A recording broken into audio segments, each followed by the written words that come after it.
વડોદરા શહેરના Vadiwadi Sardarbaug swimming પુલમાંથી swimming કરી બહાર નીકળેલ 69 વર્ષની વૃદ્ધાનું શ્વાસ લેવામાં તકલીફ પડતા સારવાર દરમિયાન ખાનગી હોસ્પિટલમાં તેમનું મોત નીપજ્યું હતું, જેથી બનાવને પગલે પાલિકા તંત્ર દોડતું થયું હતું। વડોદરા શહેરના અલકાપુરીમાં આવેલ અરુણોદય સોસાયટીમાં રહેતા ચેતનાબેન પટેલ સરદારબાગ સ્વિમિંગ પુલમાં સાંજની બેચમાં સ્વિમિંગ માટે ગયા હતા।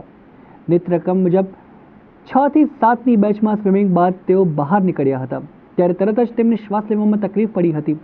લોકોએ તેમને ખુરશી પર બેસાડી 108ને ફોન પણ કર્યો અને તેમને ખાનગી હોસ્પિટલમાં લઈ જવામાં આવ્યા, જ્યાં ટૂંકી સારવાર દરમિયાન તેમનું મોત નીપજ્યું હતું।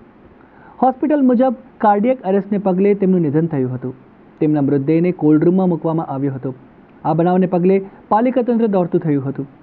સરદારબાગ સ્વિમિંગ પુલ ખાતે બનેલી ઘટનાને પગલે તંત્ર દ્વારા તાત્કાલિક અસરથી જાહેર સૂચનાના બોર્ડ લગાવવામાં આવ્યા હતા, જેમાં સ્વિમિંગ માટે આવતા તમામ સભ્યોને શારીરિક તંદુરસ્તી બાબતે ફિટનેસ અંગેની ડૉક્ટરની સલાહ મેળવવા બાદ જ તેમની ઉંમરને ધ્યાનમાં રાખીને સ્વિમિંગ કરવા અંગેનો નિર્ણય લેવા વિનંતી કરતું બોર્ડ લગાવવામાં આવ્યું હતું।